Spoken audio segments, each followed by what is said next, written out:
Okay, we start here with a screen of the health benefits of oysters. They're high in zinc, which is an important mineral, but they're healthy in other ways as well. They help your immune system, that's the zinc.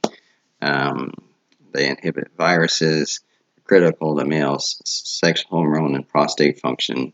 They speed wound healing, and they are zinc that is essential to vision, taste, and smell. So got a reference there if you want to go and look up some of these details, but let's get on with the recipe. Today we're going to make some breaded oysters. Now in my family, oysters have a long folklore. My dad, my grandfather was an Anglican priest in New Brunswick, and my dad grew up on Grand Manan Island. And back in those days, priests and doctors um, weren't paid. They were paid in chicken and eggs, and on Grand Manan Island, sometimes oysters. Or the big thing with the oysters was you could go out and collect them off the beach. So my dad's house, there was always a bucket of oysters under the sink. And if you were hungry, you wanted a snack, you just reached in to the bucket, you took out an oyster, they were still in the shell, and you shucked it, and you chucked back the raw oyster. So when I was a kid and we'd go out picking oysters, my dad would always be chucking back these raw oysters.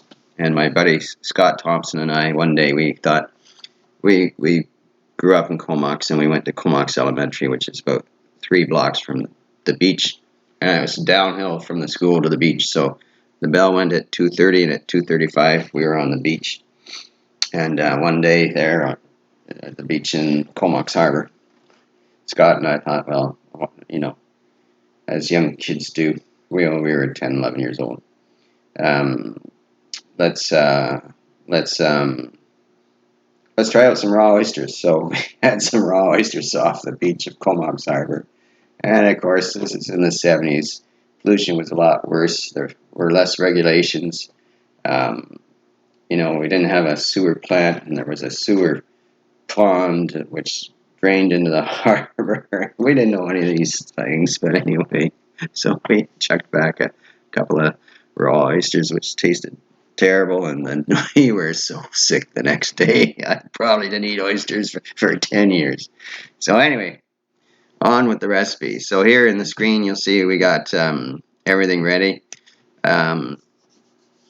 We got some oysters there in a bowl. Now I go and I just buy a tub, a 32-ounce tub of oysters from Max Oysters, which is one of the local producers here, and I get the broken seconds, and so they're mixed sizes, and some of them might have a little nick in them or something from when they were being shucked. So and I buy them because they're cheaper, right? And they taste like oysters. They look like oysters. They feel like oysters in your mouth.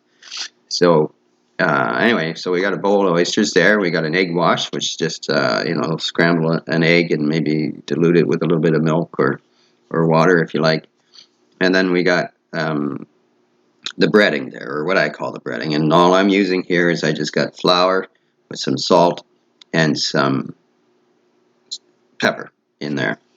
So just take one of the oysters, dredge it through the egg wash, put it in the breading, cover it with the flour and stuff, and pop it into your frying pan. You can see it here, there sizzling a little bit, and just fry it up with the breading on. Fry it on both sides, and put it on a plate. You might want to serve it with some tartar sauce, or I don't often have tartar sauce in the house, but a slice of lemon, and there you go. Simple, easy, delicious. All right. Okay, so if you try these out, make a comment, let me know, and if you enjoyed this video, give me a thumbs up maybe, and subscribe. Hit the little subscribe button, and if you hit the bell button, you'll get an email every time I post. I think you'll get an email every time I post a new cooking video. All right, have a good day. Talk to you later.